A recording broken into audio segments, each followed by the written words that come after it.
Welcome to Make Your Money Matter. I'm your host, Brad Barrett. I'm also a managing director and partner here at One Capital Management. I'm here each and every week to help you create a better relationship with your finances and build the life you deserve, because after all, your money matters. A couple years ago, Forbes carried an interesting article. It was titled "The Psychology of Why Men Wait Until Christmas Eve to Do Their Shopping." Yes, Christmas is approaching fast. And for many men out there, I'm kind of talking to you for a second, the clock is indeed ticking on that holiday shopping. I thought that was a very intriguing. So I kept the article, and I still find it pretty hilarious because it definitely pertains to me. I don't know about you. I share it with friends and colleagues, and I'd like to share it with you all today and bring some joy and humor into the show, the Make Your Money Matter show this week. But before we do, grab a tall glass of that eggnog, maybe a cup of hot cocoa, smash that subscribe button, and jingle the notification bell so you don't miss a single episode. See what I did there? All right, let's get into it. So this article was written by a doctor named Nicole Roberts, and here's what she wrote, and I quote, "Well, I don't want to perpetuate out-of-date gender stereotypes, but there is research to suggest gender differences really exist in how people approach shopping, both physically and mentally." In fact, she continues to write on, according to the Journal of Consumer Marketing, females compared to males are found to start Christmas shopping much earlier, purchase more gifts, and embark on a greater number of shopping trips, end quote. Now, by the way, real quickly, that's not just Christmas, let's be honest, but I digress. In fact, according to one study that Dr. Roberts cited, men are 2.5 times more likely to wait until the last couple of days to do holiday shopping. But before we get too entrenched in all that gender stereotyping supported by this research, let's keep in mind that according to Dr. Roberts, many, if not most, procrastinating shoppers aren't thoughtless or lazy. I find that great to know personally. In actuality, they are rational and maybe even admirable reasons why these shoppers wait for the last minute. For example, did you know that some research concludes that some men procrastinate because they're considering all their alternatives? Every guy right now, by the way, who's watching or listening is just clapping and cheering. And I don't mean to like pander to that, but I mean, that's interesting, right? And in essence, they want to make sure they buy the perfect gift for their loved one. So procrastinators are perfectionists in disguise. Now, these guys aren't going to make an early poor decision. They're not going to buy the first thing that they see. They want to give their purchases some thought. They want to buy the right thing for the right person. Does that sound plausible? Probably not to many wives listening right now, but it's just one school of thought. And let me remind you again, Dr. Nicole Roberts, the author of this article herself, is a woman. Dr. Roberts also pontificates that men express their love differently than women. In a way, men and women speak two different languages. To this point, she cites, and I quote, "It may be true that more men have physical touch and words of affirmation as their love language, and more women use quality time and gifts." Pretty interesting when you think about that in the context of Christmas shopping or holiday shopping. So when expressing love, men prefer to give physical touch instead of gifts. Based upon that research, the only thing I can think is that many women watching and listening right now are probably not happy Christmas comes only once each year. So according to the National Retail Federation in the United States, here's some stats I want to throw at you. About 24% of people plan to do their Christmas shopping on December 22nd and 23rd, just a day or two before Christmas. I actually found that shocking. Even I don't think I'd wait that long. I have to admit, when it comes to Christmas shopping, I am a stereotypical male procrastinator. I start about a week in advance at the most, and I also have to admit, it's not such a great strategy. It's actually blown up in my face a couple of times, completely candidly here, and you think I would learn, and I think I probably don't get the best deals or great gifts if I wait this long. So knowing this, my question is this, to myself and to everyone else. Knowing all this, myself as an example, why do I continue to do this? Well, I think what happens is that probably just a lot like you, I become entrenched in my days, busy at work, taking care of routine family duties, my clients, the big and small stuff all around, and spread out over a 24-hour day, leaving little time for shopping. And in my business, December is a pretty hectic month. I'm sure that many of you have year-end business obligations, monopolizing your time and energy. And as a result, important personal items, whether important to some and less important to others, they often end up on the bottom of our to-do list. Again, not right or wrong, it's just kind of maybe a factual statement here.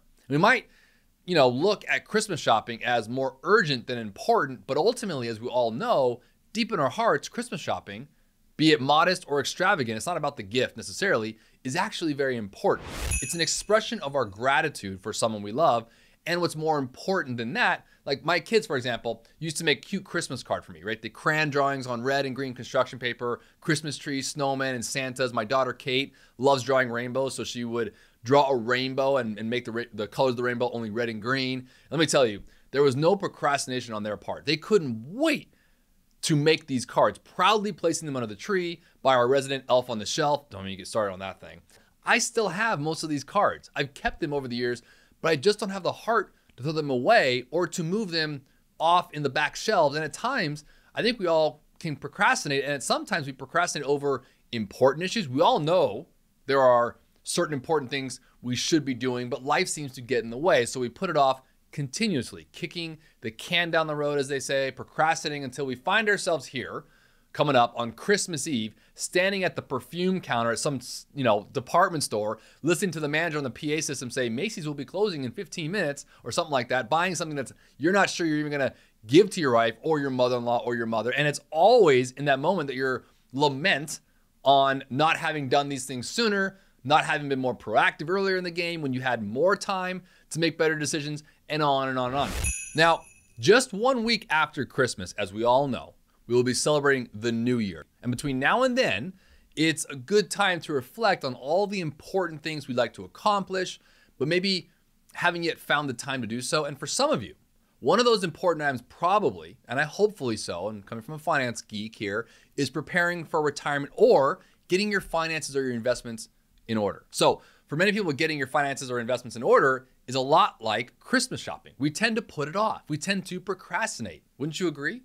But just like Christmas shopping, if you start early, you'll have more options, make better decisions, and achieve, I think, and I've seen over nearly 2 decades in this business, better results. And so when you think about planning and the topic of financial planning, now more than ever is a very good time to evaluate your strategy and your overall planning.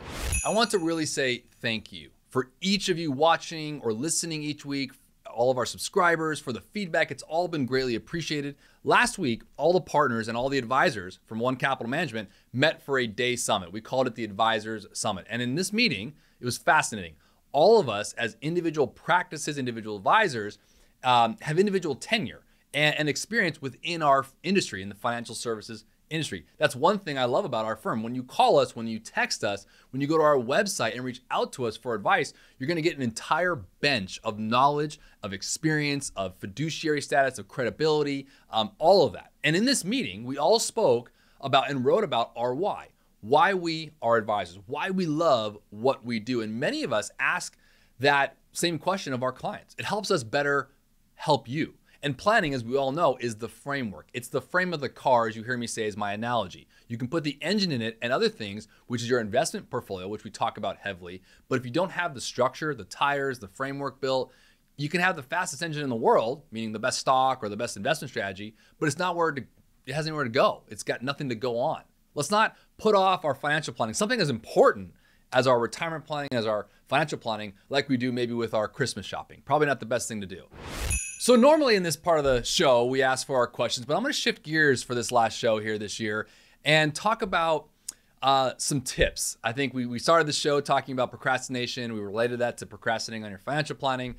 For those men out there in particular, I want to talk about some tips here. Do you have any, we got one of the questions we've been kicking around, my producer and I, is do we have any gifting tips or items for men who procrastinate? We do. As always, come to Make Your Money Matter. So not just for financial advice, but maybe for tips on gifts for Christmas. Here's a couple. Uber Eats gift card, a streaming subscription or music subscription like Amazon Music or Spotify where they can listen to our podcast maybe. A HelloFresh subscription, a gift card to an escape room. Those are really fun to do in a group setting with friends or family. Maybe a gas card. We all know almost everyone could use that. I know it's practical. But most importantly, it's about giving. Giving with a cheerful heart, isn't it? And I can give you all the tips in the world. Brian, my producer, and I, we can come up with some tips for you.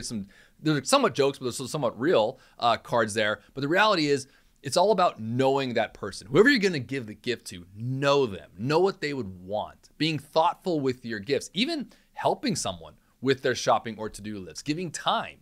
Giving doesn't have to be material. Remember, God in the Bible talks about time, talents, and treasures. It's not just treasures. It's time, your talents. Those all matter. We can always give by serving, can't we? But until next time, Merry Christmas, Happy Holidays, and a Happy New Year. And as always, make your money matter.